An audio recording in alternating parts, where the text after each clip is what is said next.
और देश दुनिया की कौन सी है टॉप 25 खबरें, अब आपको दिखाते हैं।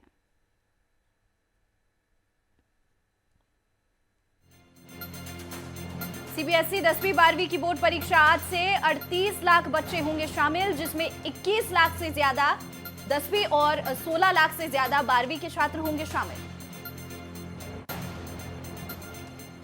एयर इंडिया बोइंग डील के बाद पीएम मोदी ने अमेरिकी राष्ट्रपति जो बाइडेन से की फोन पर बात, व्यापक और वैश्विक साझेदारी को और गहरा बनाने पर हुई चर्चा।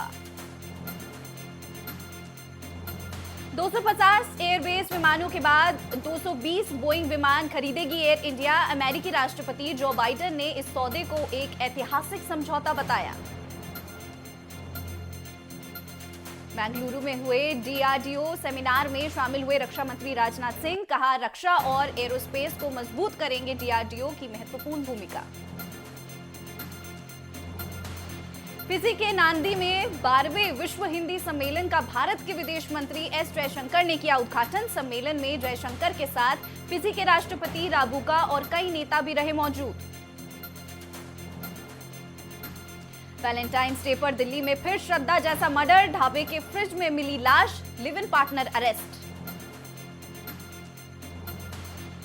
मुंबई के कांदिवली में भीषण अग्निकांड, दुकान में देर रात लगी आग, कड़ी मशक्कत के बाद आग पर काबू। मुंबई के वर्ली इलाके में निर्माण कार्य के दौरान बड़ा हादसा, बिल्डिंग की 42वीं मंजिल से गिरा पत्थर, 2 लोगों की मौत। राजधानी लखनऊ में भीषण सड़क हादसा, 2 वाहन अनियंत्रित होकर आपस में भिड़े, हादसे में 1 की मौत। ग्रेटर नोएडा में तेज रफ्तार का कहर, सड़क हादसे में छात्र की मौत। तेज रफ्तार कार गोल चक्कर के चबूतरे को तोड़कर पेड़ से टकराई, कार के उड़े पर खच्चे। टीम इंडिया के चीफ सेलेक्टर चेतन शर्मा का बड़ा खुलासा, कहा फिट रहने के लिए इंजेक्शन लेते हैं भारतीय क्रिकेटर। कानपुर अग्निकांड पर बोले राहुल गांधी, जब सत्ता का घमंड जीने का अधिकार छीन ले उसे तानाशाही कहते हैं।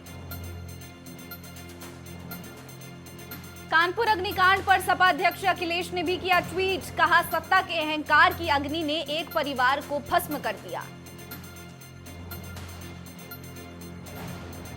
दिल्ली और मुंबई में बीबीसी के ऑफिस में आयकर विभाग की छापेमारी, जांच में जुटा इनकम टैक्स विभाग, कर्मचारियों को घर जाने को कहा गया।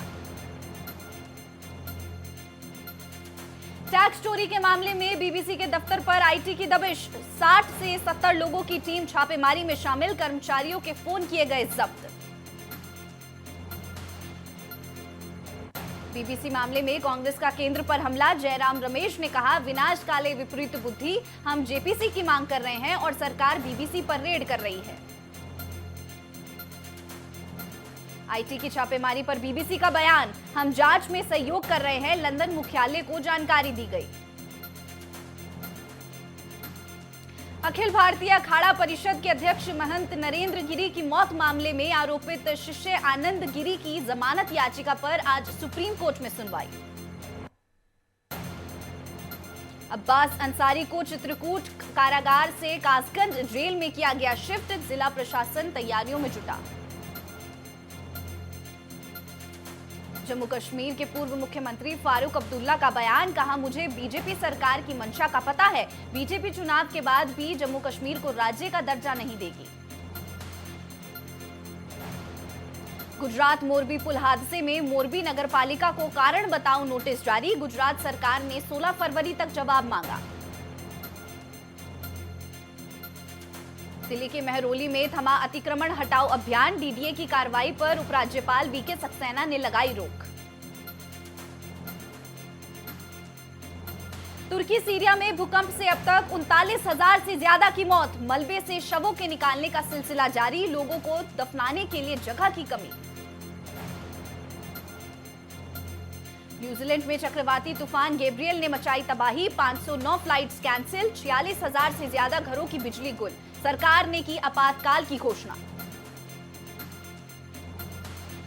वैलेंटाइंस डे पर भारतीय टी20 टीम के कप्तान हार्दिक पांड्या ने उदयपुर में अपनी पत्नी नताशा के साथ दूसरी बार की शादी।